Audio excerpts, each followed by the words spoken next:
Olha, os cientistas climáticos do mundo nos dizem que a taxa mais alta, segura de emissões seria cerca de 350 partes por milhão de dióxido de carbono e gases do efeito estufa na atmosfera. Nós já estamos em 400. Eles dizem que o mais seguro que poderíamos esperar aguentar sem sofrer implicações perigosas, no caso de seca, fome, conflitos, extinção em massa, seria um aumento na temperatura de cerca de 2 graus Celsius. E nós estamos bem perto disso. E com todo o dióxido de carbono que já se encontra na atmosfera, nós vamos facilmente passar disso. Então, no momento, nós estamos vivenciando a próxima grande extinção de espécies na Terra, algo que não vemos desde o desaparecimento dos dinossauros. Sabe, quando países inteiros ficarem debaixo d'água por causa do aumento do nível do mar, quando países inteiros perceberem que há tanta seca que eles não podem alimentar mais a população e que por isso precisarão migrar desesperadamente para outros países ou invadir outros países, então nós vamos ter uma guerra climática no futuro. Mas e a pecuária e a agricultura animal? Bom, quanto a isso, tipo...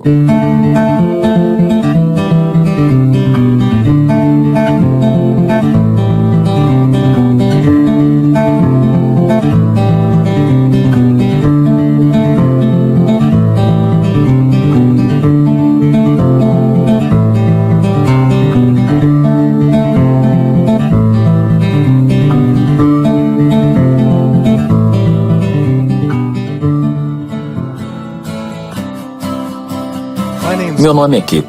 Esse sou eu. Eu tive uma infância americana padrão.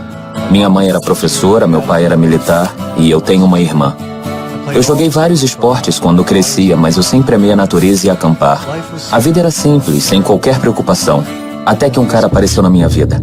Como muitos de nós, eu vi o filme Uma Verdade Inconveniente sobre o impacto do aquecimento global e isso me deixou aterrorizado. No filme do Al Gore, ele descreve como a Terra corre perigo. Mudanças climáticas afetam todas as formas de vida nesse planeta. De tempestades monstruosas, queimadas gigantescas, as maiores secas, geleiras derretendo, da acidificação dos oceanos a países inteiros ficando submersos. Tudo isso pode ser causado pelas necessidades humanas na Terra. Eu queria fazer tudo o que pudesse para ajudar. Eu decidi bem naquele momento a mudar minha forma de viver e fazer o que fosse possível para encontrar um jeito para todos nós vivermos juntos em equilíbrio com um planeta sustentável para sempre. Eu decidi fazer tudo o que Al nos disse para fazer. Eu desenvolvi TEC, Transtorno Ecologista Possessivo. Eu separei o lixo e reciclei. Eu me adaptei, mudei todas as lâmpadas, tomei banhos mais curtos, fechei a água ao escovar os dentes, apaguei a luz ao sair dos cômodos e eu ia de bicicleta ao invés de sair de carro para todos os lugares. Mas com o passar dos anos, parecia que as coisas estavam piorando. Eu me perguntei, com toda essa crise ecológica que vem assolando o planeta, será que mesmo se todo mundo adotasse essa mudança de hábitos, isso seria suficiente para salvar o planeta? Parecia que havia algo mais na história. Eu pensei que estava fazendo tudo o que podia para ajudar o planeta. Mas então, com a publicação de um amigo, tudo mudou. O texto me apresentou um relatório online publicado pelas Nações Unidas declarando que a prática da pecuária produz mais gases de efeito estufa do que as emissões de todo o setor de transportes. Isso quer dizer que a indústria bovina produz mais gases do efeito estufa do que os motores de carros, caminhões, trens, barcos e aviões juntos. Vacas e outros animais criados produzem uma quantidade substancial de gás metano em seu processo digestivo. O gás metano da pecuária é 86 vezes mais destrutivo do que o dióxido de carbono dos veículos. Eu estava andando de bicicleta para cima e para baixo para ajudar a reduzir as emissões, mas acontece que tem mais coisas nas mudanças climáticas do que somente combustíveis fósseis. Eu comecei a fazer mais pesquisas. A ONU, junto com outras agências, publicou que não só a pecuária tem um imenso papel no aquecimento global, como também é a maior causa de consumo de recursos e degradação ambiental que destrói o planeta hoje em dia.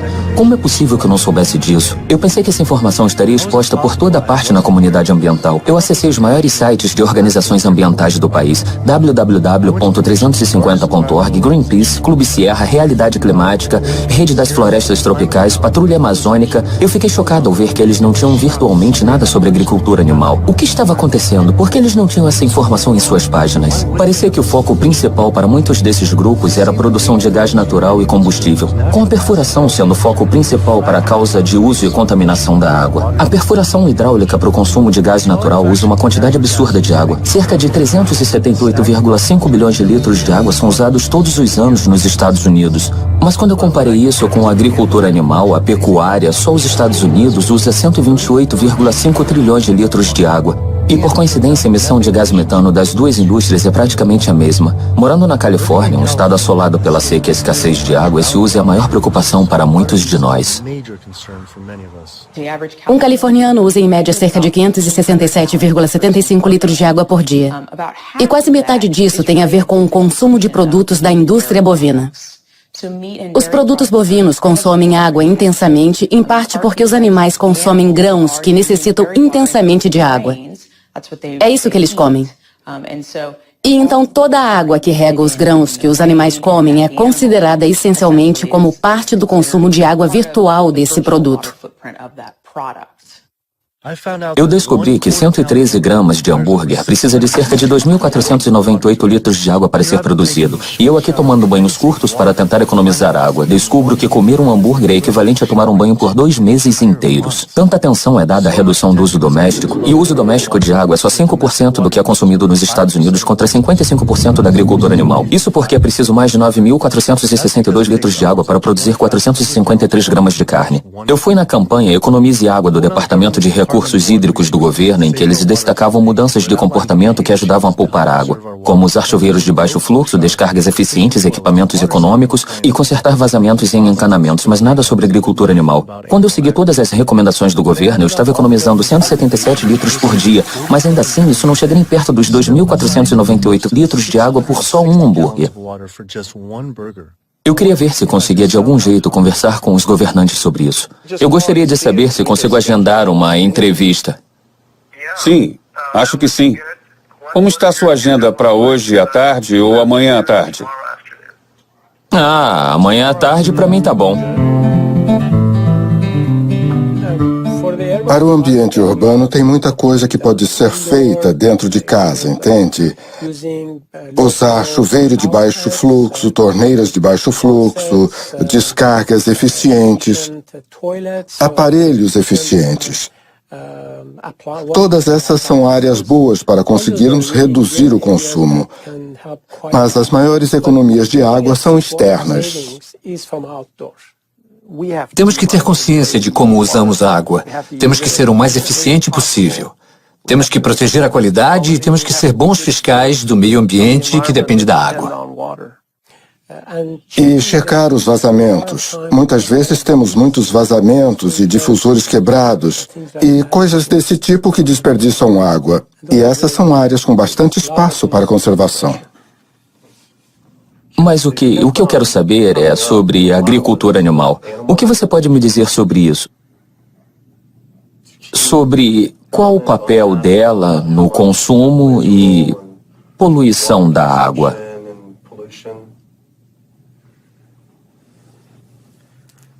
Eu não tenho certeza.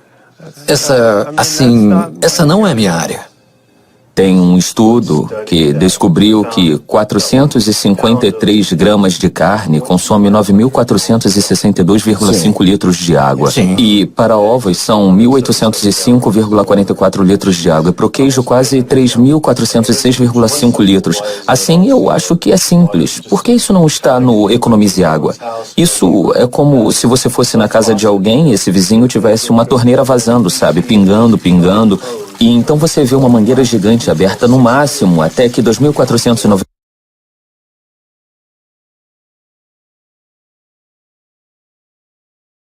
8,1 litros de água sejam jogados na rua, alagando a rua inteira. Eu acho que você diria: ei, você pode fechar isso, por favor?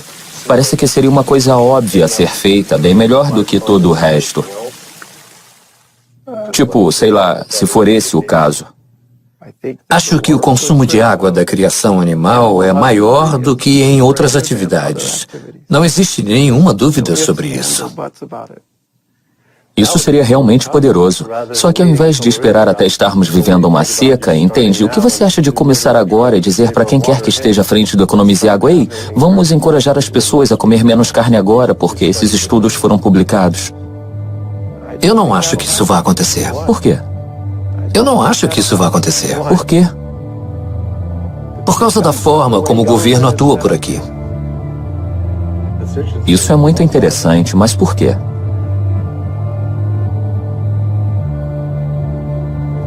Uma coisa é economizar água, outra é mudança de hábitos. Hábito de tomar banho e não regar o próprio jardim e essas coisas todas. Isso é hábito. Sim.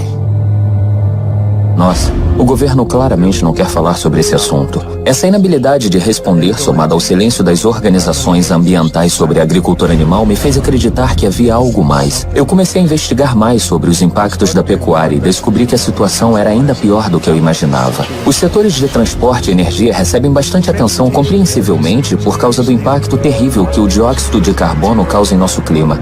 Mas a agricultura animal produz 65% do óxido nitroso mundial, um gás com o potencial de causar o aquecimento global 296 vezes maior do que o CO2 por quilo. E ainda assim só ouvimos falar de combustíveis fósseis. As emissões de CO2 relacionadas à energia devem aumentar 20% até o ano de 2040. Mas as previsões são que as emissões da pecuária aumentem 85% até 2050. Esses números impressionantes se devem ao aumento do consumo de carne e laticínios. De acordo com 2 especialistas ambientais do Grupo do Banco Mundial, o uso de padrões globais para a medição de gases do efeito estufa indica que a agricultura animal foi responsável por 51% das mudanças climáticas causadas pelo homem, enquanto o sequestro de carbono, a respiração e o metano são tidos como responsáveis e que o estudo da ONU não abrangeu. Mas além disso, eu descobri que a criação de animais para alimentação é responsável por 30% do consumo de água mundial. Ocupa cerca de 45% dos terrenos da Terra. É responsável por cerca de 91% da destruição da Amazônia brasileira e é a principal causa das zonas mortas dos oceanos, destruição de habitats e extinção de espécies. Ainda assim, os maiores grupos ambientais que deveriam proteger nosso mundo não têm isso como seu objetivo principal. Eu tinha que falar com as organizações ambientais para descobrir o porquê delas não atacarem esse problema. Eu enviei dezenas de e-mails, fiz várias ligações, perdi horas esperando. Dias vieram, semanas viraram meses e por algum motivo ninguém queria falar comigo sobre isso. Que bizarro. Eu apoiei essas organizações por tanto tempo e agora recebi só silêncio. Mas eu consegui contato com um monte de autores e advogados ambientalistas que se dispuseram a falar sobre o assunto. Eu tirei a poeira da minha van, a Super Blue, e coloquei ela na estrada. Pelos meus cálculos, se não usarmos mais qualquer gás ou combustível daqui para frente, nós ainda vamos exceder as emissões máximas de gases do efeito estufa, entende? Os 565 gigatons até o ano de 2030, sem o setor da eletricidade ou o setor da energia sequer alimentar essa equação, simplesmente por causa da pecuária de consumo. Se reduzirmos a quantidade de emissões de metano, o nível na atmosfera cairia bastante rápido e em décadas. Ao contrário do CO2, que se reduzirmos as emissões na atmosfera, não vamos realmente ver sinais de diminuição dele em menos de 100 anos. É um desastre ambiental que está sendo ignorado pelas mesmas pessoas que deveriam combater o desflorestamento, o uso da terra, escassez de água, desestabilização de comunidades, fome mundial. A lista não acaba. Animais silvestres formavam, 10 mil anos atrás, 99% da massa vital da Terra. E nós, seres humanos, éramos só 1%. Hoje, só 10 mil anos depois, que é só uma fração de tempo, nós, seres humanos, com os animais que nós criamos cativos, somos 98% da massa vital. E os animais silvestres e selvagens formam só 2%. Nós basicamente roubamos totalmente o mundo, a terra, dos animais silvestres para o nosso próprio uso e para as nossas vacas e porcos e galinhas e fazendas de peixes, enquanto nossos oceanos foram simplesmente devastados. Pesquisadores preocupados com a perda de espécies concordam que a principal causa da perda de espécies na Terra, que estamos testemunhando, acontece por perda de habitats para a produção pecuária e pela pesca predatória, que eu chamo de pescar nos nossos oceanos. Estamos no meio da maior extinção em massa dos últimos 65 milhões de anos. A floresta tropical está sendo derrubada a 0,40 hectares por segundo e a força motriz por trás disso é a agricultura animal. Acabam com florestas para alimentar animais e plantar soja. Soja geneticamente modificada para alimentar as vacas e porcos e galinhas e as fazendas de peixes. 91% da perda da área da floresta amazônica até agora. 91% foi destruída por causa da pecuária. A principal causa da destruição ambiental é a agricultura animal. Eu não conseguia entender o porquê das maiores organizações ambientais não atacarem isso quando a missão delas é exatamente proteger o meio ambiente. Mas esse é o problema também. Eles dizem, sei lá, use menos carvão, ande de bicicleta, mas cadê o, sei lá, coma menos carne? Eu acho que eles pensam ser uma... Eu acho que eles testaram, e essa é uma derrota política. Porque os políticos... Em nível de... Porque essas organizações têm sócios, entende? Muitas delas. Eles tentam maximizar o número de pessoas que fazem doações. E se eles forem taxados de anticarne, ou afrontarem os hábitos diários das pessoas que... Algo tão querido pelas pessoas que... Isso vai diminuir o financiamento. Eles não querem atacar a principal força motriz da devastação ambiental, que é a agricultura animal, por causa dos negócios. E eles querem se assegurar de terem uma fonte confiável de financiamento. Eu fui convidado para um encontro com o Al Gore faz algum tempo e perguntei sobre essa história e ele claramente deu uma retraída. E sabe o que ele me disse? Já é difícil convencer as pessoas sobre CO2, não confunda elas. Eu acho que o problema com muitas organizações que estão focando insistentemente é não errar a mensagem, porque elas não querem irritar outro grande grupo de pessoas que vai dificultar a vida delas. Se você ouvir a maioria das grandes organizações ambientais, elas não vão te dizer nada além de continue vivendo como você vive, mas troque uma lâmpada de vez em quando, dirija menos, use menos plástico, recicle mais. Isso é melhor para o financiamento deles do que criar uma trama tipo vítima contra opressor. Sabe, é como quando nós falamos sobre quando temos uma família problemática e o pai é um alcoólatra, que é uma coisa que ninguém pode comentar. Todo mundo desvia do assunto e, mesmo assim, ele é a principal causa da destruição dos relacionamentos familiares, porque ninguém quer falar sobre isso. Como essas organizações poderiam não saber? Assim, o problema está bem diante delas, é inevitável a esse ponto. E como essas organizações, elas estão se amontoando para mostrar ao público geral que a mudança climática é causada pelo homem. E ao fazer isso, elas estão falhando miseravelmente em ver o que está bem diante delas. A agricultura animal, criar e matar animais para alimentação, é o que está realmente matando o planeta. Então era isso. Chega de e-mails ou ligações, eu me cansei. Decidi que se quisesse respostas, eu teria que ir pessoalmente às sedes dessas organizações. Oi, tudo bem? Oi, tudo. Nós estamos gravando um documentário e é sobre sustentabilidade e como a agricultura animal tem peso nisso.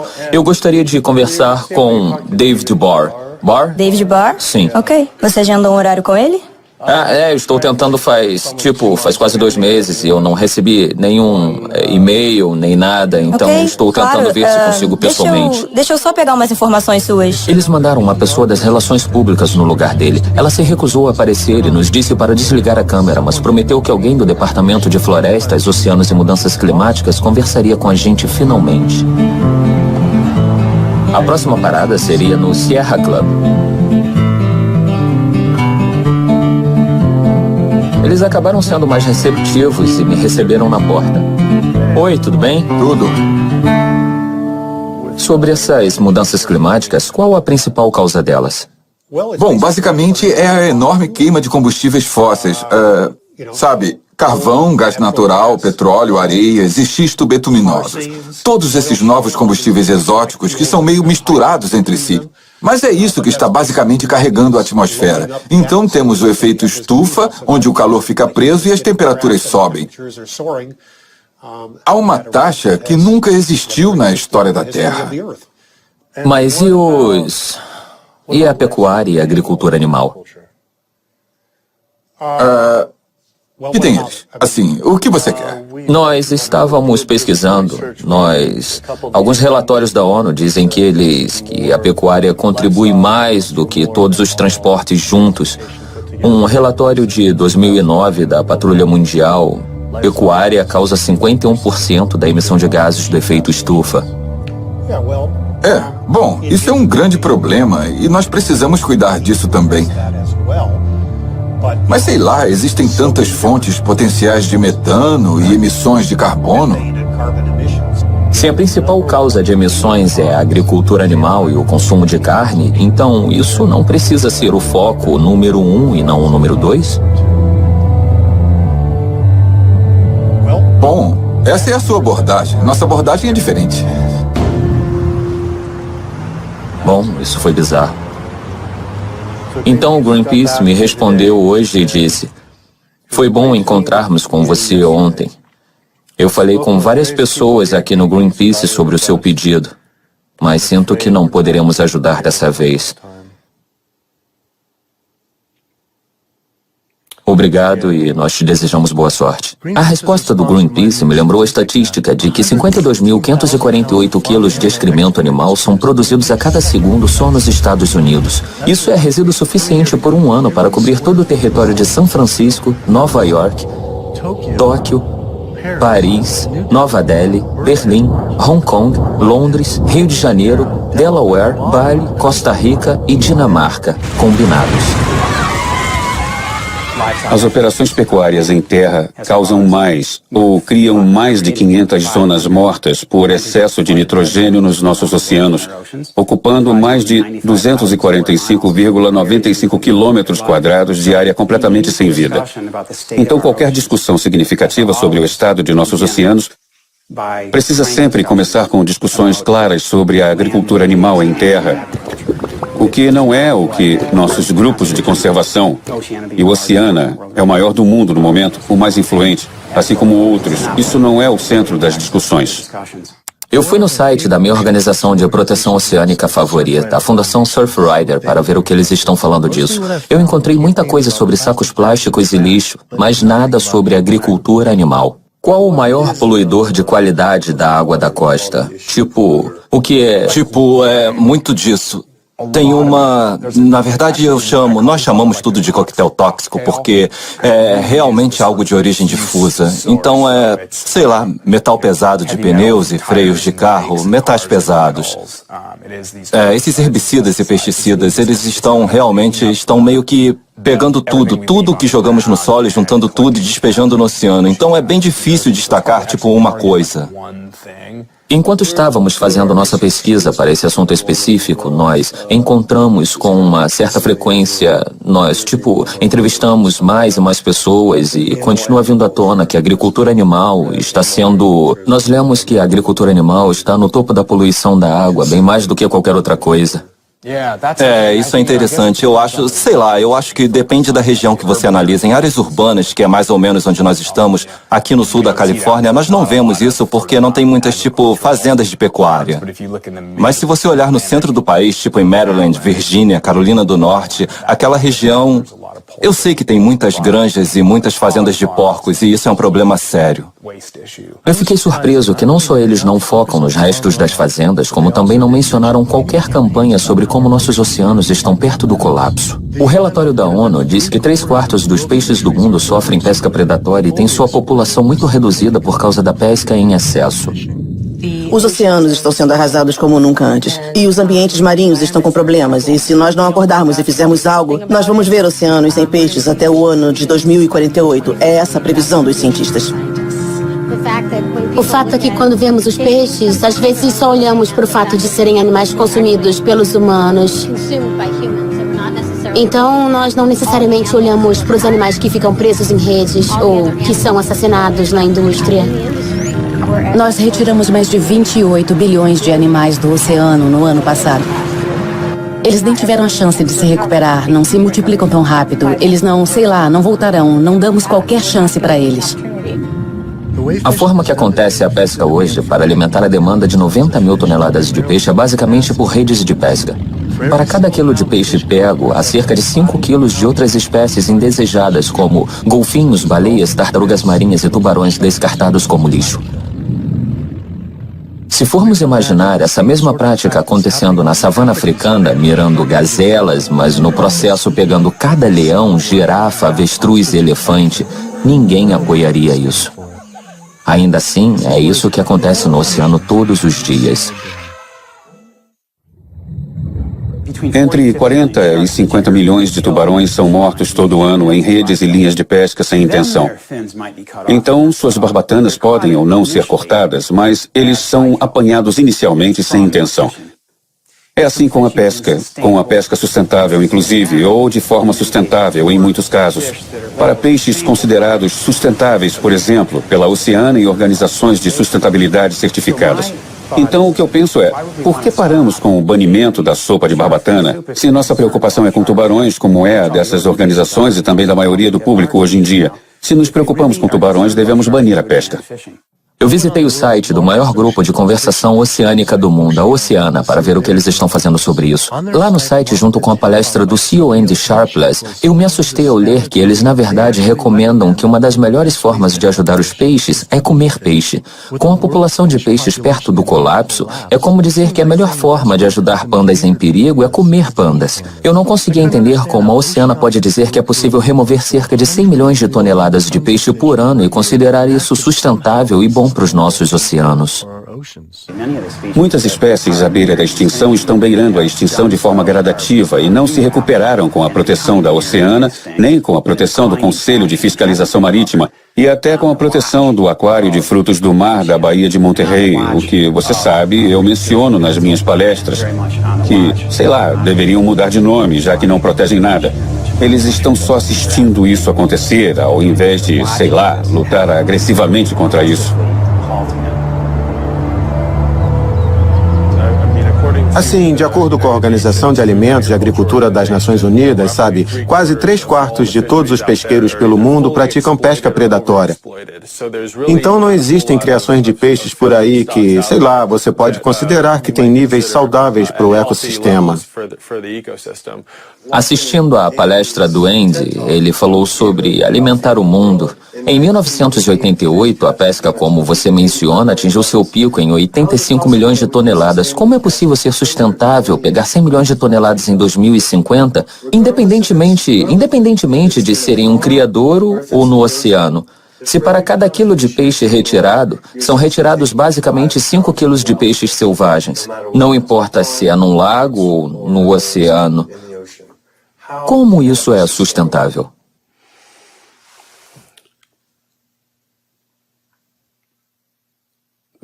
A maior pergunta, certo, é que existe uma enorme produção natural que está, sei lá, basicamente vindo do oceano o tempo todo.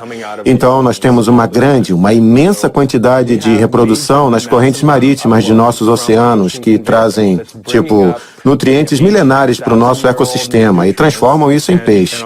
Sim, eles acabam comendo uns aos outros e nós perdemos, sei lá, um pouco dessa produção a cada etapa da cadeia alimentar. Mas sempre tem mais a cada ano. Você pode pescar e retirar parte disso, e no ano seguinte haverá mais. E se fizermos isso certo, sem no fim das contas atingir a base da produção, é como se agíssemos em nosso interesse, entende? Contanto que nós não acabemos com a fonte, certo? Se você investe em algo, contanto que você não acabe com a fonte, sua fonte permaneça intacta, você pode viver potencialmente dos rendimentos para sempre. É essa a ideia básica com os peixes. Com nossa população atual, o que estamos fazendo é 75% de desperdício de peixes jogados fora, entende? É uma boa analogia com o dinheiro. Não estamos vivendo de rendimentos, estamos devendo muito. E se nossa população que tenta viver em família com a mesma quantidade de dinheiro, aumentamos a população em 35% para 9 bilhões de pessoas, não é só, precisamos parar de gastar dinheiro, precisamos parar de comer peixe. Sim, bom, se você pudesse trazer o investimento de volta. A pesca de qualquer tipo acaba não só as espécies, mas nós viramos assassinos em série. Quando uma espécie atinge seu mínimo e eles, a indústria pesqueira, sem aquela espécie, vai buscar uma nova espécie, entende? Isso é extinção em série. É um ótimo nome. E no processo, peixes estão desaparecendo. Não só espécies estão sendo perdidas, mas a próxima geração está sendo perdida. E então o mecanismo é extremamente destrutivo. Estamos perdendo espécies de peixes, mas precisamos ter em mente que também estamos destruindo habitats. Eu acho que eles inventaram esse termo pesca sustentável para fazer a gente se sentir bem com o consumo de peixe e continuar a tirar peixes do oceano quando, de fato, para nós da Pastor do Mar não existe essa história de pesca sustentável. Os frutos do mar não são uma fonte de proteína uma fonte sustentável de proteína para alimentar o planeta, para as pessoas do planeta, não é? As pessoas não querem ouvir isso, porque isso as faz se sentir como se tivessem que agir, que parar de fazer algo. E muita gente não quer fazer isso. Eles não querem divulgar isso porque é incômodo. Eles não querem se propor a dizer para as pessoas o que fazer. Mas estamos num ponto onde todos temos que ser conscientes e temos que entender e temos que agir com isso. Nosso fundador, Capitão Watson, gosta de dizer: se o oceano morrer, nós morremos. Isso não é um bordão, é a verdade. Talvez o outro único ecossistema que está sendo destruído na mesma velocidade são as florestas tropicais. Nossas florestas globais são essencialmente o pulmão do planeta. Elas respiram CO2 e exalam oxigênio. 0,40 hectares de floresta é derrubado a cada segundo e a maior causa disso é para a criação de gado e plantio de seu alimento. Isso é essencialmente um campo de futebol desmatado a cada segundo. E estima-se que todo dia cerca de 100 espécies de plantas, animais e insetos se perdem por causa da destruição das florestas.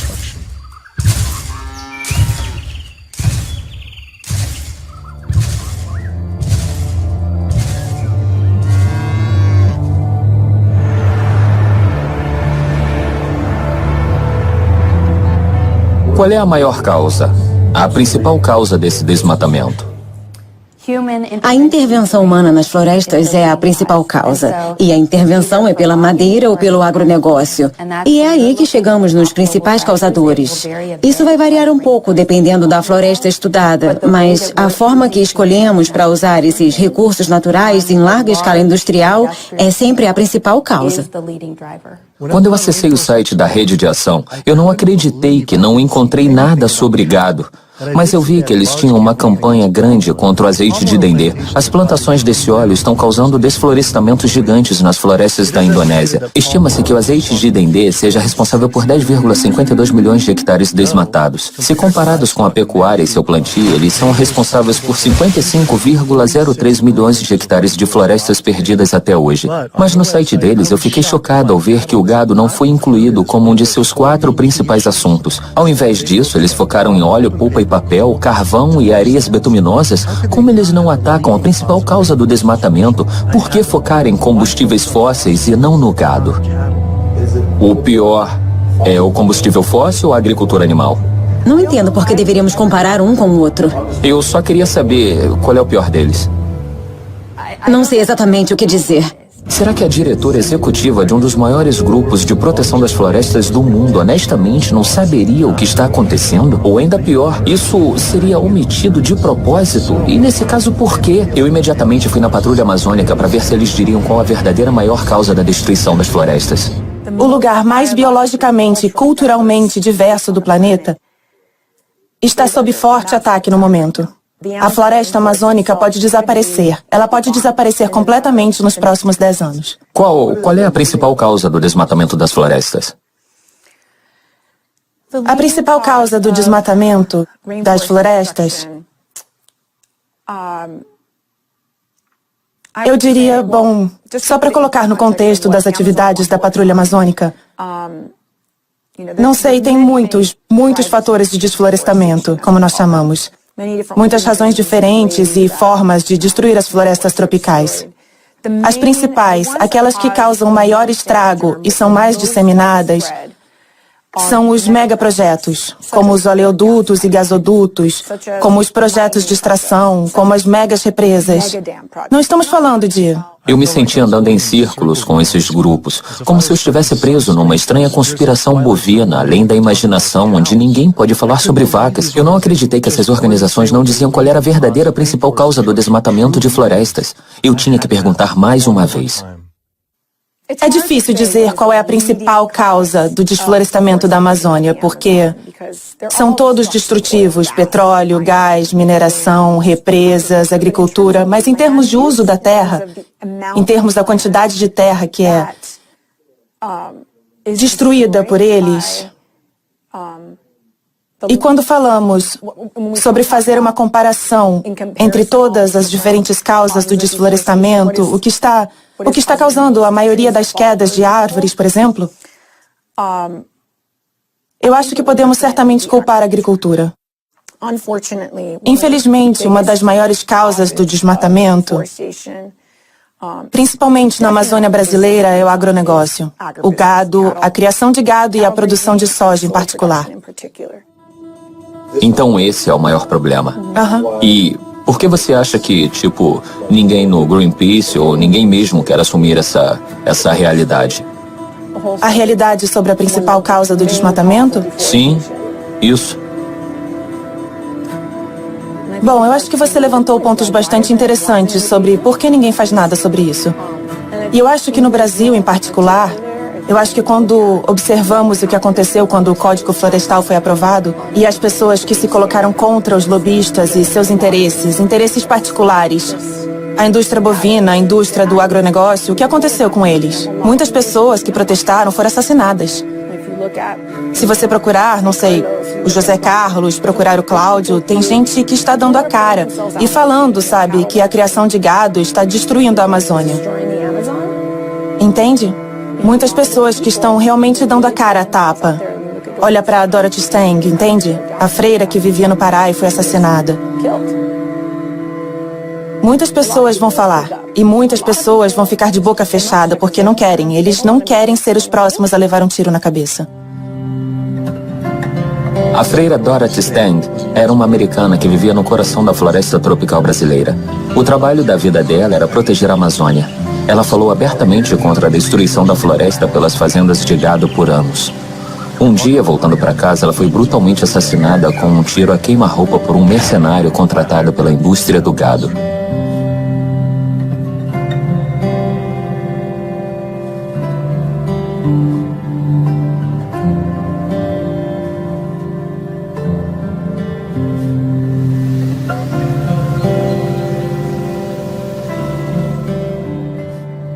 Depois que o Greenpeace rejeitou a entrevista, eu escrevi novamente implorando por outra chance. O Greenpeace respondeu de novo dizendo: infelizmente, nós ficamos sem meios de ajudá-lo e não nos envolveremos dessa vez. Você mencionou também estar conversando com a Oceana. Com certeza, eles poderão fornecer excelentes declarações sobre problemas relativos aos oceanos. Obrigado mais uma vez por lembrar de nós. Incrível. Com o Greenpeace não querendo ser entrevistado, eu tive que encontrar um caminho diferente para as respostas. Tem alguma coisa muito estranha acontecendo aqui. Felizmente, eu encontrei um ex-membro diretor do Greenpeace que agora fala abertamente sobre a indústria. Organizações ambientais, como outras organizações, não estão dizendo a verdade sobre o que o mundo precisa de nós enquanto espécie. É muito frustrante quando a informação está bem diante de nós, está documentada em artigos revisados e periódicos. Qualquer um pode ler, mas as organizações ambientais se recusam a agir. Você não encontra em nenhuma de suas políticas e em nenhuma das missões do Greenpeace que a dieta é importante, que a agricultura animal é o problema. Eles se negam, como outras organizações ambientais, a abordar o problema. A comunidade ambiental está falhando conosco e com os ecossistemas. E é muito frustrante ver eles fazendo isso. NRDC, a melhor defesa da Terra. Tudo bem, então aqui eles têm algumas coisas sobre agricultura animal.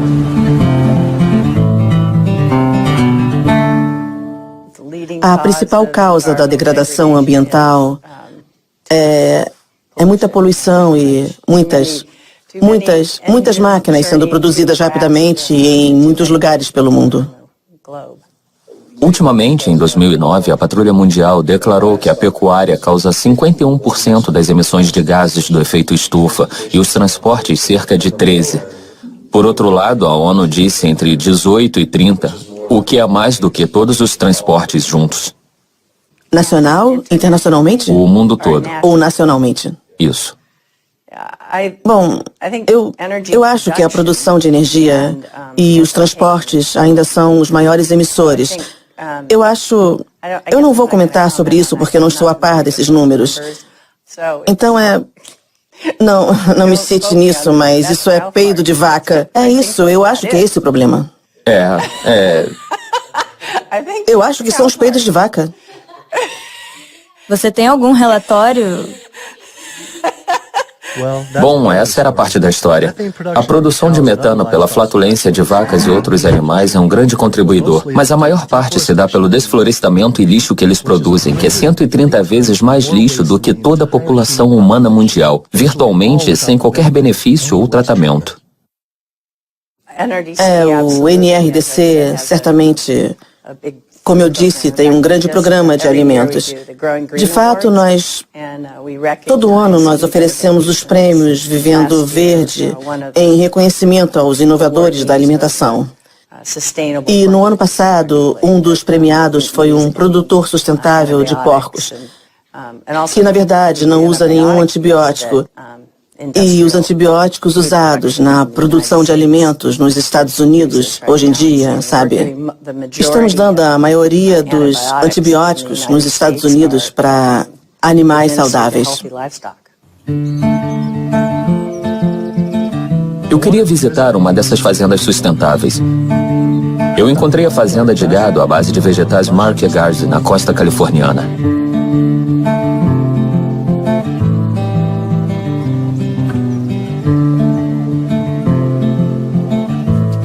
Eu conheci o Eric e a Doniga Markegard e seus 4 filhos.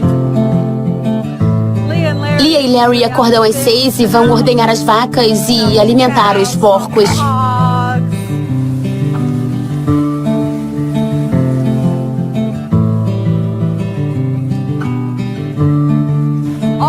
Ao todo, nós cuidamos de 1.820,70 hectares. Nossa! E esse é o nosso rancho. Aqui nós temos 385,18 hectares. Bastante. Em média, nós temos uma vaca e meia por cada 4,05 hectares. Nós produzimos por ano cerca de 36,24 mil quilos de carne pronta para consumo.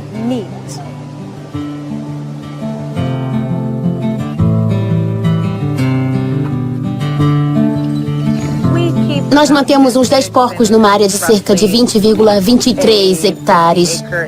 E eles pastam numa área de cerca de 4 hectares. Algumas pessoas acham que os porcos são sujos e nojentos, mas eu gosto deles. Eles conhecem a gente, eles são nossos amigos e são muito legais.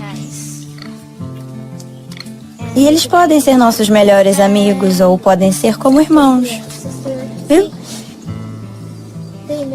Eles reconhecem quando você gosta deles. Assim, eu não deveria me apegar, mas nós temos que ter porcos legais. Por que você não deveria se apegar? Bom, porque eles vão acabar virando bacon.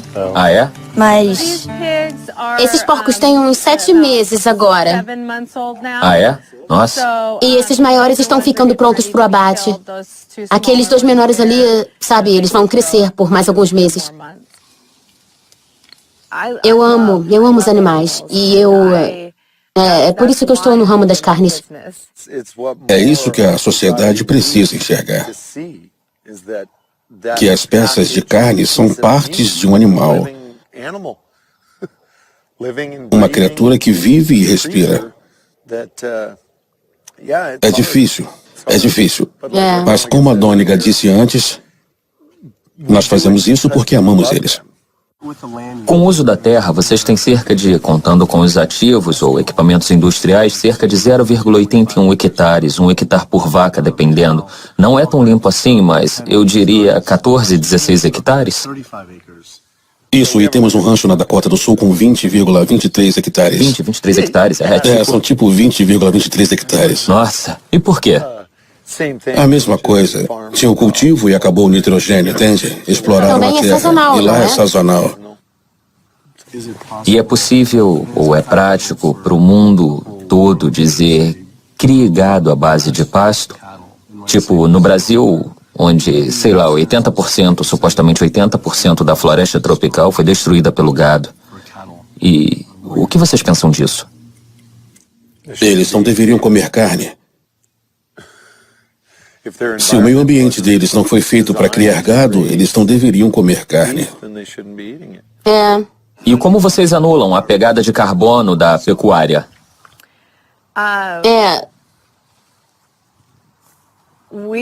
Nós não achamos que a pecuária tenha pegada de carbono.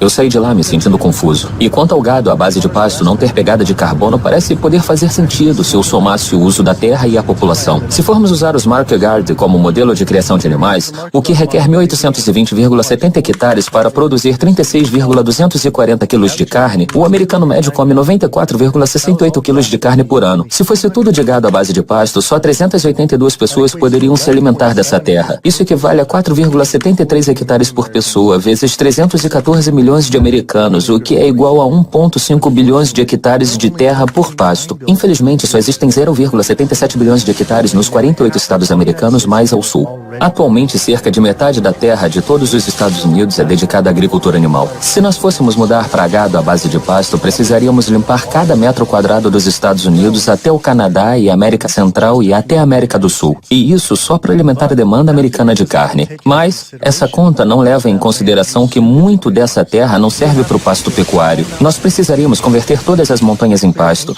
transformar florestas antigas e parques nacionais em pasto e demolir todas as cidades só para abrir espaço para o pasto do gado. Assim como no Brasil, os Estados Unidos não estão preparados para essa demanda de carne. São precisos 23 meses para um animal de pasto crescer até o ponto de idade e tamanho para o abate, enquanto o gado de grãos leva 15 meses. Então são 8 meses a mais de uso de água, uso de terra, alimento, lixo. E em termos de pegada de carbono, isso faz bastante diferença. Parece que, por causa do uso da terra, o gado de pasto é ainda mais insustentável do que a criação industrial. Eu precisava aceitar o fato de que não existe forma sustentável de criar animais suficientes para alimentar a demanda atual de carne. E também tinha minhas dúvidas quanto aos laticínios. Mas eu queria conversar com uma companhia de laticínios orgânicos de ponta para ver se eles acreditam que seus produtos são considerados sustentáveis para a população mundial. Isso requer muito investimento para produzir leite. A ração, a água, a terra. É verdade. E pode não ser prático esperar que exista produção de leite suficiente para uma produção sustentável, para alimentar o mundo todo. Eu não acredito que isso seja necessariamente o caso. Eu acho que talvez muito se espera que o mundo possa ser alimentado por laticínios de maneira sustentável. Eu não sei a resposta, mas o senso comum diria que as chances são pequenas. Eu fiquei chocado de receber uma resposta tão honesta. Se isso veio do CEO da empresa, eu me pergunto o que os fazendeiros diriam. Baseado no marketing, parecia que suas fazendas eram oásis para as vacas.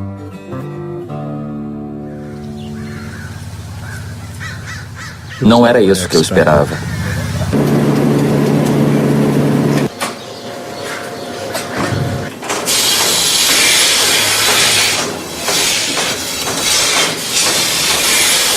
Uma vaca vai comer, sei lá, entre 63,42 quilos e 67,95 quilos de ração por dia. 63,42 quilos? Todo dia, e ainda vão beber entre 113,55 e 151,40 litros de água. Minha nossa. Chega a cerca de provavelmente 20 toneladas por semana.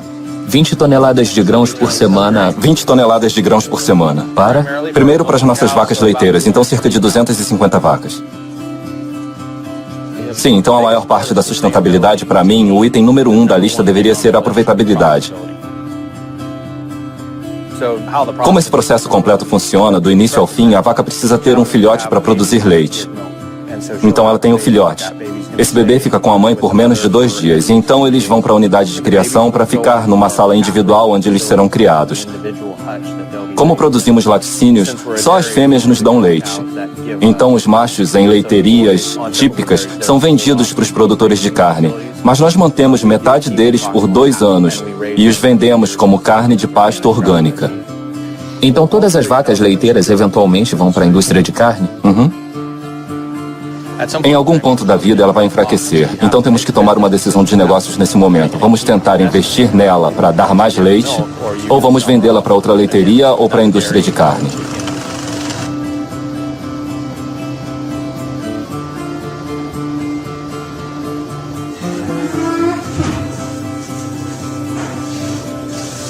Existem poucos lugares no planeta que têm esse tipo de meio ambiente. Mas a demanda de proteína do leite no mundo continua crescendo. E não há terra suficiente no planeta para fazer esse tipo de leiteria ao redor do mundo. Acontece que o meio ambiente não vai ser assim, não tem tanta terra. Então eu acho que, em escala global, a conclusão é que laticínios não são sustentáveis. A menos que comecemos a destruir casas e criar novas pastagens. E a única forma de começar a destruir casas é ter menos gente. Mas nós sabemos que, sei lá, a população vai continuar a crescer e isso significa mais comércio de laticínios, com certeza. Ou isso ou diminuir a demanda por pessoa. Sim, ou algum outro produto que assuma seu lugar. Assim, nós sabemos que existem vários tipos de, sei lá, leite de soja e de amêndoa e também um monte de outros produtos que estão sendo lançados. E com misturas diferentes, sabe? Onde misturam suco e proteínas e eu acho que você vai ver muito mais disso. Ele estava certo. Como as vacas leiteiras podem ser sustentáveis se por 1 litro de leite são necessários 1000 litros de água para produzir? Quase 1/3 da terra do planeta está virando deserto, a maioria por causa da pecuária. Ao pesquisar sobre gado de pasto, eu encontrei o trabalho de Alan Savory. Ele diz que a melhor maneira de reverter essa desertificação é, na verdade, criar mais animais. Isso me lembrou a Oceana dizendo que a melhor forma de ajudar os peixes era comer peixe. Esse é o mesmo homem que, durante os anos 50, trabalhou como chefe pesquisador do Departamento de Esportes de onde hoje é o Zimbábue, e que disse que os elefantes causavam a desertificação por lá. E a solução dele foi convencer o governo a matar 40.000 elefantes.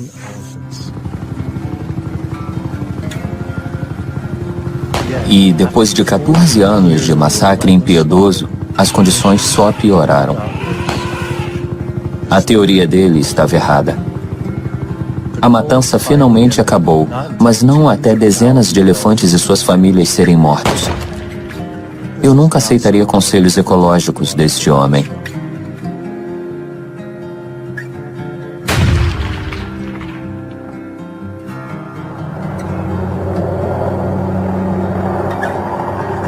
Parece que a indústria do gado está tendo o mesmo efeito na vida selvagem nos Estados Unidos.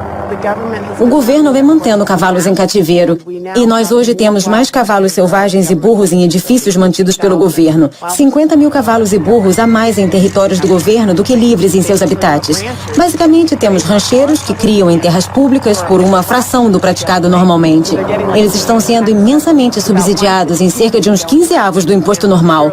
E o que a Secretaria de Gerenciamento de Terra tem a dizer sobre isso?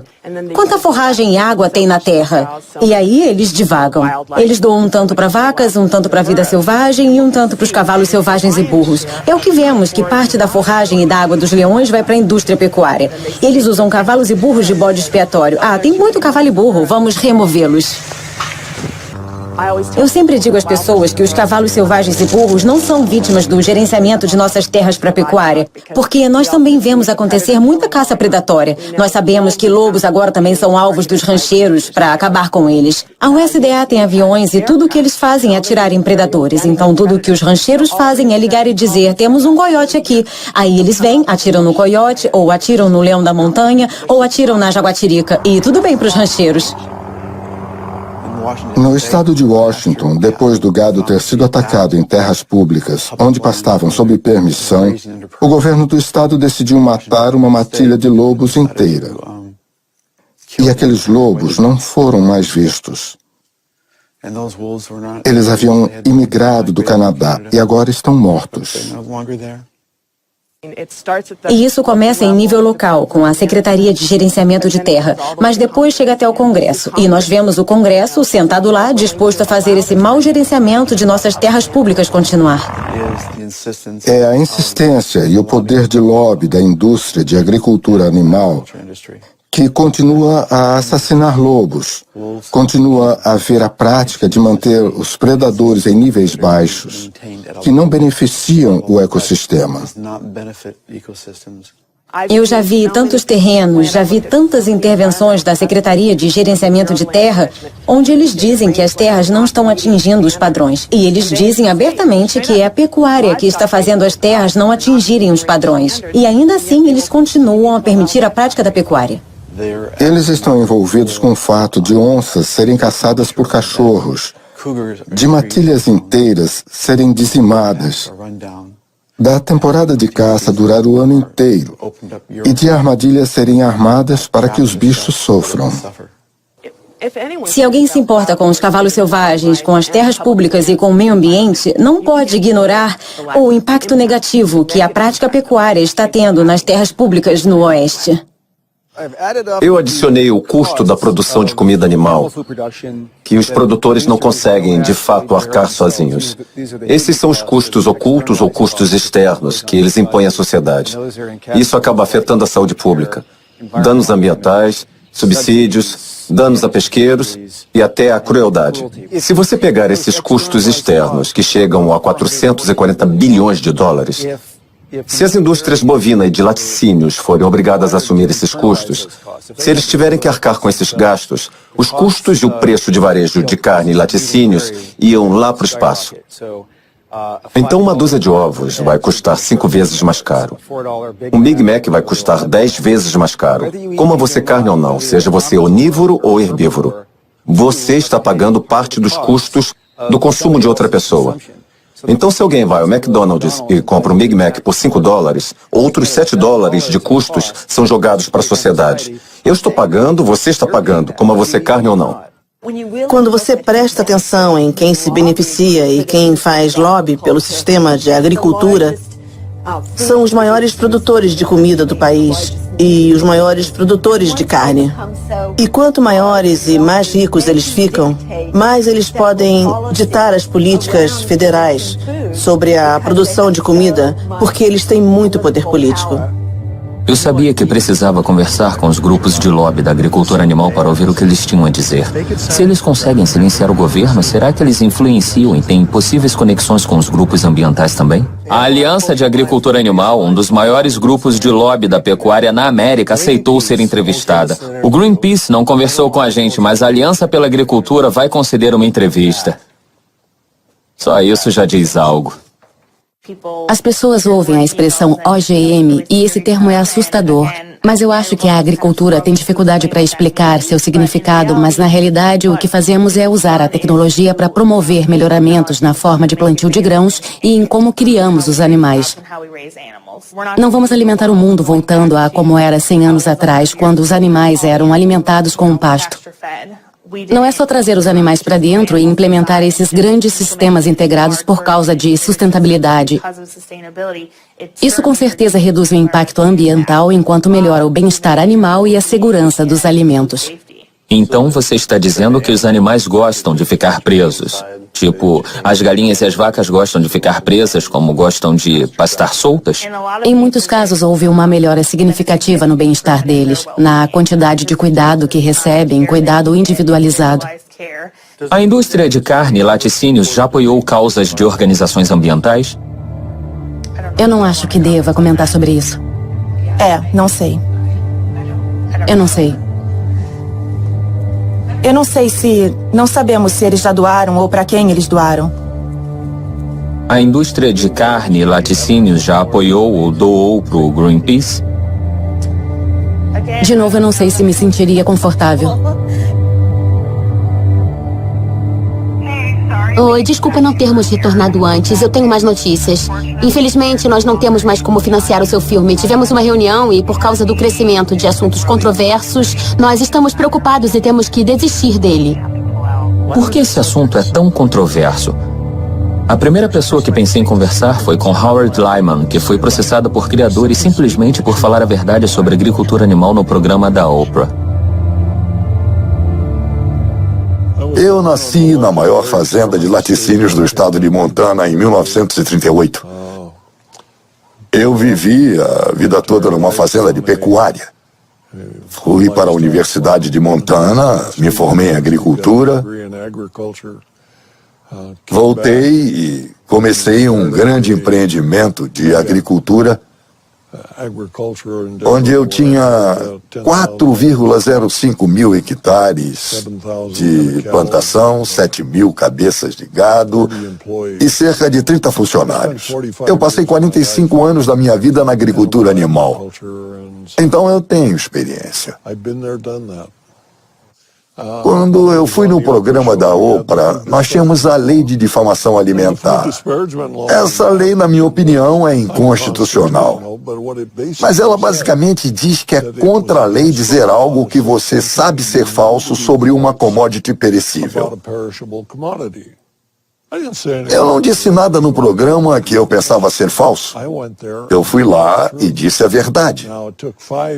Eu levei 5 anos e centenas de milhares de dólares para conseguir me livrar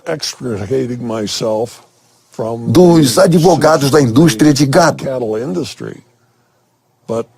Mas se eu fosse no programa da Oprah hoje, eu diria exatamente a mesma coisa que disse da outra vez e seria processado. Para mim, quando eles falavam da lei da difamação, o fato era se era verdade ou não. Você pode ir a público e falar a verdade, mas vai ser condenado, porque, como você causou diminuição no lucro da indústria animal, você é culpado no ato patriota. Você acha que eu deveria me preocupar em estar fazendo esse documentário? Mas é claro. Se você não entender agora, está colocando sua cabeça a prêmio. Entenda, é melhor pegar essa câmera e jogar fora. A indústria de agricultura animal é uma das mais poderosas indústrias do planeta. Eu acho que a maioria das pessoas do país sabe da influência do dinheiro e da indústria na política. E nós podemos enxergar isso claramente com essa indústria em particular. A maioria das pessoas ficaria chocada em saber que os ativistas do meio ambiente e dos direitos dos animais são as maiores ameaças de terrorismo doméstico de acordo com o FBI. E por que isso? Isso é difícil de responder. Por que esses grupos estão no topo das prioridades do FBI? Eu acho que grande parte se deve ao fato deles, mais do que outros movimentos sociais, estarem ameaçando diretamente o lucro das corporações. Quando tentamos descobrir como as fazendas industriais e a agricultura animal estão poluindo o meio ambiente, eles tentam vetar a divulgação dessa informação, seja por meio da segurança nacional ou segurança pública, por problemas com marcas registradas ou segredos de negócio. Nós já vimos várias tentativas de manter as pessoas ignorantes quanto ao que eles fazem. E uma das maiores indústrias do planeta, com o maior impacto ambiental, está tentando nos manter ignorantes sobre como ela opera. Com a Lei da Liberdade de Informação, nós conseguimos documentos da Unidade Antiterrorismo que mostram que eles estão monitorando minhas palestras e entrevistas, como essa, meu site e meu livro. Nós corremos risco ao filmar e mostrar isso? Você está enfrentando pessoas com muitos recursos legais. Assim, é impressionante a quantidade de dinheiro que eles dispõem e você não tem nada. Eu acho que o medo é uma grande parte da tática também. O Will estava certo. Eu estava com medo. Quando eu soube dos ativistas sendo mortos no Brasil, eu fiquei atônito, mas me senti seguro. Mas saber que ativistas e jornalistas americanos são alvo da indústria e do FBI, meu financiamento sendo cancelado, eu fiquei bem preocupado e isso virou pessoal. Seria por isso que ninguém estava disposto a tocar no assunto? Eu decidi me precaver e proteger tudo o que eu já tinha filmado.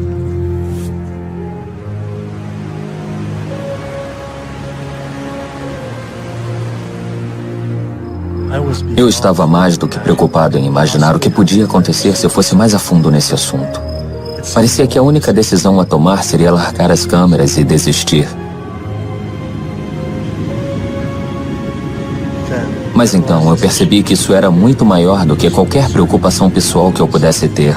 Isso era sobre toda a vida na Terra sendo ameaçada por nossos atos. Agora, ou você vive por alguma coisa ou morre por nada. E eu nunca realmente tive uma escolha. Eu decidi então me render não ao medo desse segredo, mas à busca pela verdade. Eu não podia ser como essas organizações ambientais e me calar enquanto o planeta está sendo comido vivo bem diante dos meus olhos. Eu tinha que levantar e continuar em frente.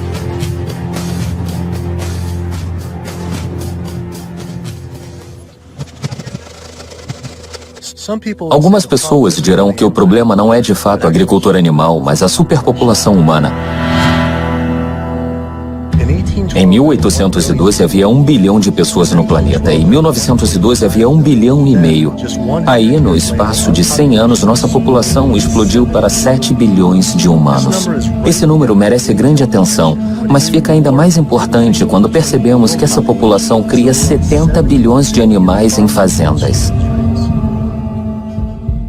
A população humana bebe 19,68 bilhões de litros de água todo dia e come 9,51 bilhões de quilos de alimento.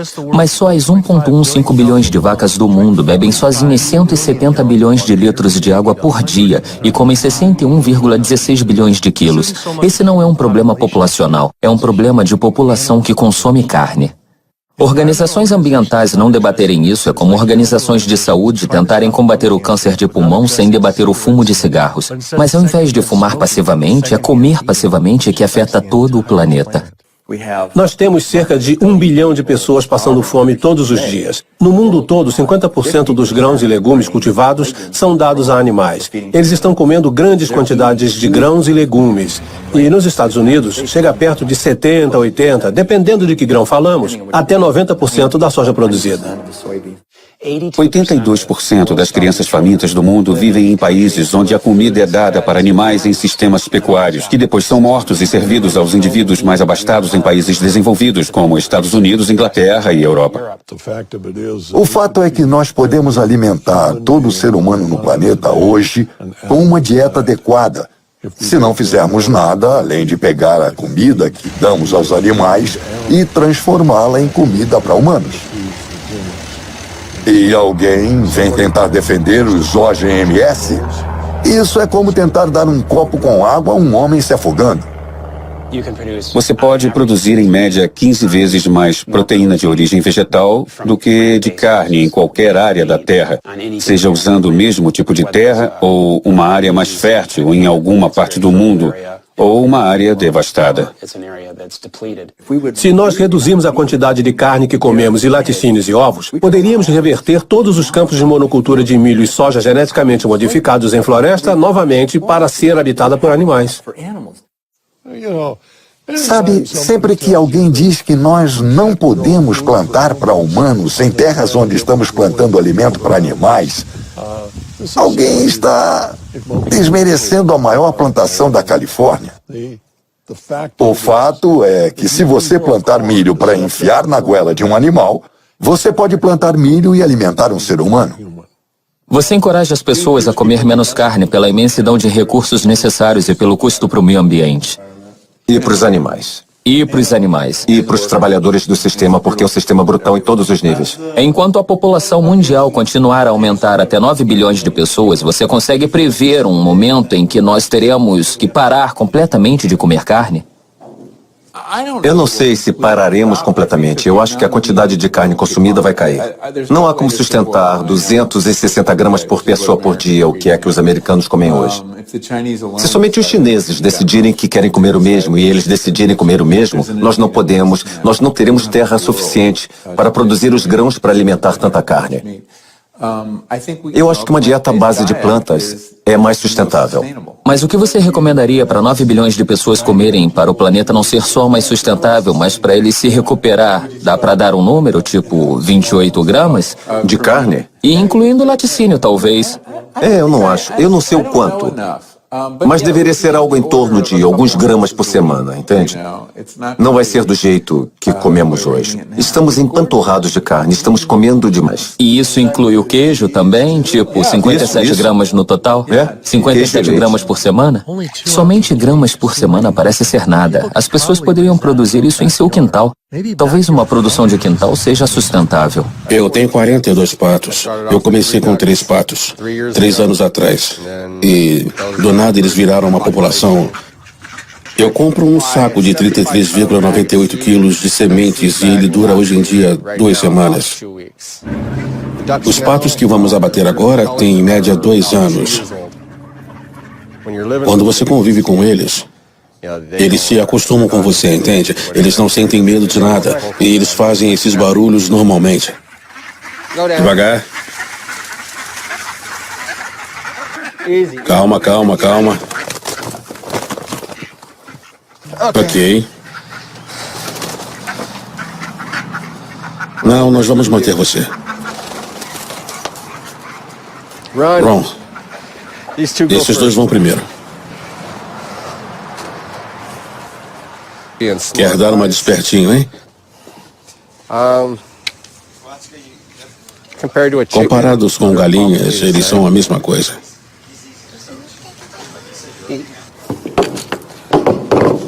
Aquele ali tá bom, viu? É ele. Aquele ali vai, aquele ali não. Tudo bem.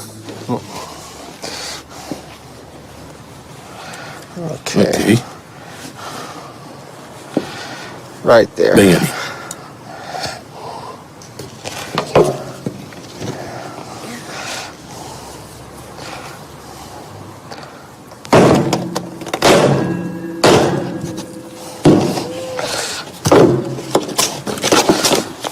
Isso vai ser meio nojento. Como ele ainda está vivo?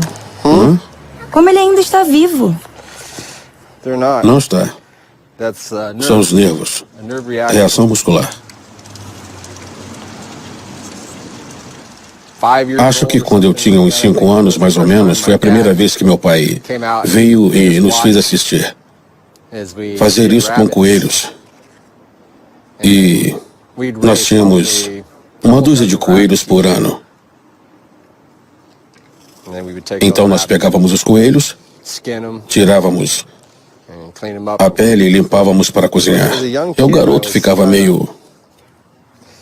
Não vou dizer que era difícil, mas ficava tipo em minha mente. Porque alguns dos coelhos tinham até nome. Então eu ficava meio... Você meio que pensa, Mas depois de fazer algumas vezes, você acaba aprendendo que aquilo é só algo que precisa ser feito.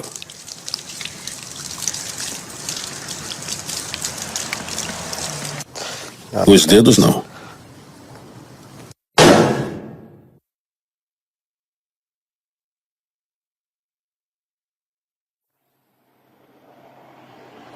Eu não consigo fazer isso, eu não acho que consigo, eu não acho que deixaria alguém fazer por mim. Se eu não posso, eu não quero que outra pessoa faça por mim. Isso é a sustentabilidade? Para ser sustentável, 33,98 quilos dá 910 gramas por... Então, é 450 gramas por semana por pato. 52 semanas, são 52 semanas, 49,83 quilos de comida para cerca de 680 gramas de carne. Em termos de sustentabilidade, é 100 para 1. E esse grão é... sei lá, quem sabe de onde vem a ração. Mas assim, quando chega a esse ponto, não é pela sustentabilidade, isso foi muito, sei lá, eu não me sinto muito bem com isso, foi a primeira vez que eu vi aquilo, então foi meio...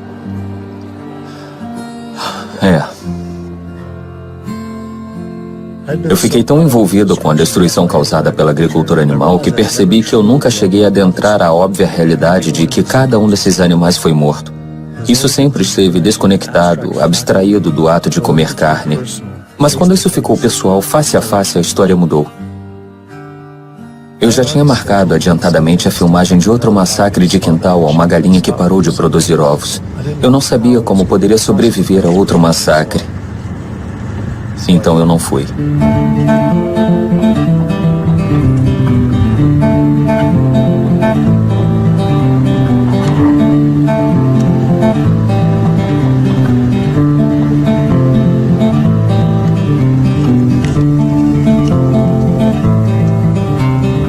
Abrigo Animal é um santuário fazenda animal no norte da Califórnia que atua no resgate de animais da indústria de agricultura animal. Muitas pessoas não percebem que galinhas criadas pela carne, como esse carinha atrás de nós, são geralmente abatidos com 42 dias de vida. Enquanto galinhas criadas pela produção de ovos são mortas quando sua produtividade começa a cair, quando elas começam a botar menos ovos. E isso geralmente acontece entre os 18 meses e os 20 meses. Não importa se você compra ovos em caixas, ovos de galinhas criadas soltas em sítios ou de fazendas ao ar livre ou o que quer que seja. Isso não importa. Acontece que existe um movimento bem-sucedido de produtores de alimento animal alternativo baseado aqui mesmo na Califórnia, fundado por grandes nomes como Bill Gates e Biz Stone. Quando você imagina todas essas galinhas botadoras de ovos comendo tanta soja e tanto milho, você tem uma taxa de conversão de energia de cerca de 38:1, enquanto alternativamente você pode usar plantas. E você pode cultivar essas plantas e pode convertê-las em alimento. E a taxa de conversão de energia para essas plantas que estamos usando para substituir os ovos é de cerca de 2:1, comparada com os 38:1 dos ovos. Então, nossa meta aqui é ter o maior impacto possível ao criar esse novo modelo que torna toda a indústria global de ovos obsoleta. Estamos fazendo os produtos ômega e provando que podemos fazer comidas mais saborosas e que são saudáveis. E só usa 1/20 da terra e dos recursos dos laticínios. Se eu dissesse que você pode ter a estrutura de fibras de carne, a sensação de saciedade, as proteínas e todos os benefícios nutricionais da carne sem consumir proteína animal de verdade, e ao fazer isso você ajudaria com a mudança climática, mexeria com as epidemias de saúde que estamos vendo, melhoraria o bem-estar dos animais e ajudaria na conservação de recursos naturais, você escolheria a mudança? Mas e se as pessoas comessem menos produtos animais? Tipo, não comer as segundas?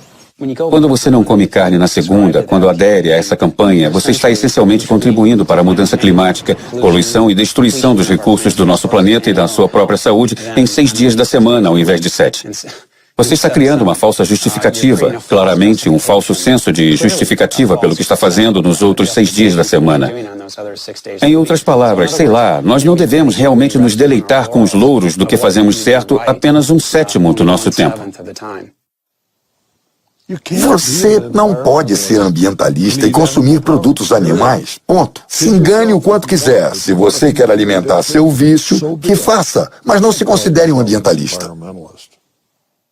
Eu sabia que precisava parar de consumir produtos animais. Eu queria ajudar o planeta a ser sustentável, mas eu precisava me sustentar.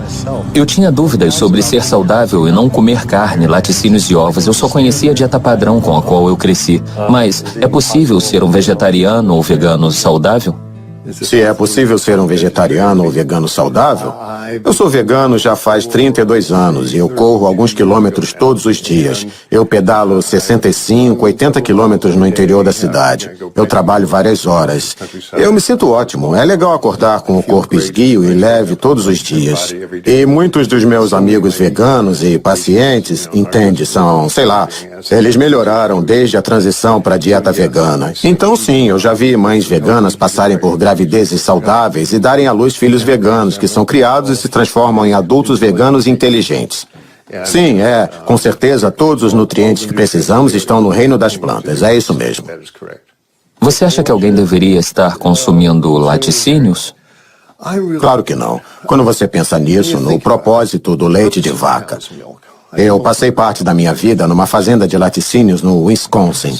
O propósito do leite de vaca é transformar um bezerro de 29,40 quilos em uma vaca de 181,20 quilos o mais rápido possível. O leite é o fluido de crescimento do bezerro. É isso que ele é. Tudo naquele líquido branco, os hormônios, o sódio, os fatores de crescimento, o FCI, tudo. Cada um desses elementos existe para transformar um bezerro numa vaca imensa, ou não estaria lá. Não importa se você coloca leite no seu cereal, ou transforma em iogurte, ou fermenta como queijo, ou congela como sorvete. É o líquido de crescimento do bezerro. E as mulheres bebem, e isso estimula os tecidos, e elas têm câncer de mama, aumenta o tamanho do útero, e elas têm fibroides que sangram, e elas precisam fazer histerectomias e precisam de mamografias. E deixam os homens com peitos grandes, é isso. O leite de vaca são as secreções lactantes de um grande mamífero que acabou de dar cria. É para os bezerros, entende? Eu digo aos meus pacientes, vai se olhar no espelho, você tem orelhas grandes, você tem rabo, você é um bezerro. Se você não é, não precisa ingerir o fluido de crescimento de um bezerro. De qualquer forma, não tem nada lá que as pessoas precisem. Eu fiquei aliviado ao ouvir que não preciso consumir produtos animais para ser saudável ou até para viver bem, mas ainda pensava que precisava de estrume animal para plantar agricultura orgânica. Acontece que tem um movimento enorme de pessoas que plantam comida sem qualquer ajuda animal. Eu visitei a fazenda urbana Earthworks em Detroit, onde eles estão plantando para comunidades com poucos recursos financeiros. Nós costumamos nos ver como indivíduos numa bolha e esquecemos que nós habitamos essa terra e esse planeta com outras criaturas. Então nós temos que aprender a compartilhar, eu acho. Já está aqui. Ele está trabalhando no jardim. Você ficaria surpreso com o que pode fazer com o que não parece ser tanto espaço assim. Aqui tem 1/4/8, isso. Qual é o objetivo esse ano? Quanto você acha que consegue tirar daqui no máximo? Eu diria que pelo menos 45,30 quilos, pelo menos. 45,30 quilos? Nossa, que legal. No primeiro ano completo depois que começamos, nós dobramos nosso rendimento em mais de 6,342 quilos de comida. 6,342 quilos? Em quantos hectares? Em média, 1 hectare. Então, quanto mais comida produzimos e colhemos, ou a terra ajuda a produzir, nós temos que devolver os nutrientes para o solo. Então, gostamos de pensar que nosso trabalho é regenerativo, já que colocamos a mesma quantidade de substância vital na terra que estamos retirando. Então é até mais saudável e mais seguro usar compostos vegetarianos ou vegetais. Sim, foi isso que descobrimos, mas também porque leva menos tempo e é bem mais fácil de gerenciar. Bem mais fácil, é. E o solo é tão rico quanto... Sim, com certeza. Não só o veganismo é mais compassivo, é também mais eficiente. E numa sociedade com tantos bilhões de pessoas, nós precisamos ser o mais eficiente possível. Algumas pessoas podem chegar e dizer que se abraçarmos essa visão primitiva, onde só existem animais selvagens e a gente volte a tipo caçar e coletar, que vai ser legal. Mas eram 10 milhões de pessoas no continente inteiro. Talvez um pouco mais, um pouco menos. Ninguém sabe ao certo. Hoje, agora, nós temos o quê? Nós temos 320 milhões na América, 25 milhões no Canadá, mais 100 e poucos milhões no México. Então, a América do Norte tem, sei lá, algo em torno de 450 milhões de pessoas. Tentar descobrir uma forma de balancear a agricultura animal com 450 milhões de pessoas famintas é impossível. Isso é impressionante. Eu não acreditei quando soube disso. Mas 216 mil pessoas nascem no planeta todo dia. É extraordinário. Mas o que é realmente extraordinário é precisar por dia de mais de 13,76 mil hectares de terra para plantio. E isso não vai acontecer.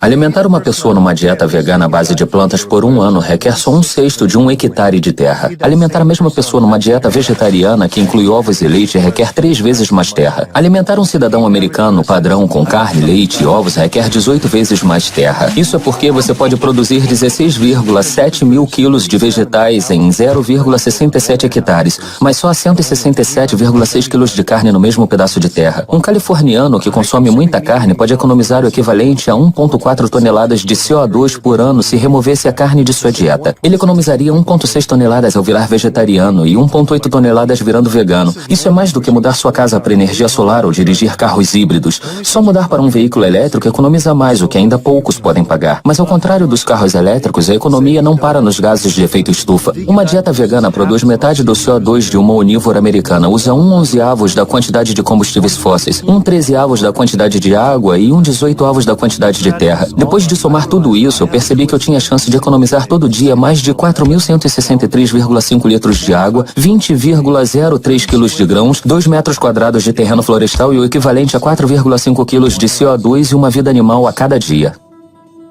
Se nós, enquanto sociedade, virarmos veganos e nos afastarmos do consumo de alimentos animais em direção a uma dieta à base de plantas, bom, o que poderia acontecer? Se não matarmos todas essas vacas e comermos elas, então não precisaremos criar tantas vacas porque estamos criando vacas, galinhas e porcos e peixes. Nós estamos criando eles, sei lá, por todo esse tempo e sem pestanejar. Então, se não criarmos eles, não precisaremos alimentá-los. E se não precisarmos alimentá-los, não precisaremos dedicar tanta terra para o cultivo de grãos e legumes e tudo mais para alimentá-los. E então a floresta pode voltar, a vida selvagem pode voltar, os oceanos podem voltar, os rios podem voltar a correr limpos, o ar pode voltar, nossa saúde pode voltar. A estrutura de energia renovável, como prédios solares e geradores eólicos espalhados pelo país para reduzir a mudança climática, essa é uma ótima ideia, mas é projetada para levar pelo menos 20 anos e custar no mínimo 18 trilhões de dólares para desenvolver. Outra solução para a mudança climática: nós podemos parar de comer os animais. E isso pode ser feito hoje. Não precisa levar 20 anos e com certeza não precisa custar 18 trilhões de dólares porque não custa nada. Algumas pessoas dizem, vamos resolver o CO2 e aí a gente se preocupa com o metano. Isso é errado. O que faz sentido é fazer o contrário. Faça algo sobre o metano e a resposta virá imediatamente. Sem qualquer sombra de dúvidas, é a coisa mais importante que alguém pode fazer pelo meio ambiente. Nenhum estilo de vida tem um alcance tão grande e um impacto tão profundamente positivo no planeta e em toda a vida na Terra do que escolher parar de consumir animais e viver do veganismo. Você não acha que o problema seria resolvido num piscar de olhos? Eu vou te falar. Tudo o que precisamos é que os ambientalistas vivam o que pregam. E o mundo seguirá um novo caminho. Nós não vamos ter sucesso até acabarmos com a agricultura animal. E por sucesso, eu quero dizer não salvar os ecossistemas a tempo, não ter alimento suficiente para todas as pessoas do planeta, não parar o aquecimento global, não parar de poluir as zonas mortas que ocorrem nos campos de milho e soja plantados para alimentar a pecuária. E nós não vamos parar a caça aos lobos e outros predadores. A fazenda orgânica é um passo positivo gigante na direção certa, mas nós precisamos continuar andando, nós precisamos ir além dos orgânicos, nós precisamos de sustentabilidade. Quando você tira os animais da equação, você também tira os gases do efeito estufa e também tira os riscos à saúde e tira alguns dos fatores externos ligados à escassez de alimentos. Mas uma coisa que é impressionante, eu acho que a gente traz de volta nossos valores. Valores como compaixão, integridade e gentileza, valores que são naturais para os seres humanos. Você traz isso de volta e reconstrói a história da nossa alimentação. E eu acho que isso alimenta o progresso. Eu também acho que isso ajuda as pessoas a pararem antes de comer ovos, antes de comer um bife, antes de comer um nugget e se perguntarem, é isso que eu realmente quero? Ou eu, na verdade, quero algo mais? Eu tive que chegar a essa conclusão. A única forma de viver sustentavelmente e eticamente nesse planeta com outras 7 bilhões de pessoas é viver uma dieta vegana inteiramente baseada em plantas. Eu decidi, ao invés de comer outros, eu vou comer por outros. Primeiro, como esses grupos ambientais, eu tinha medo do que eu queria mudar. Mas agora eu me joguei. Toda essa conversa de sustentabilidade soava como se o nosso planeta estivesse em coma. E eu não quero que ele simplesmente sobreviva ou se sustente, mas que melhore. Viver hoje não é sobre sustentabilidade, mas a habilidade de se desenvolver. Já recebemos tanto por tanto tempo, é hora de retribuir. 108% de tudo que nós temos. Eu me senti bem. Eu estava conectado.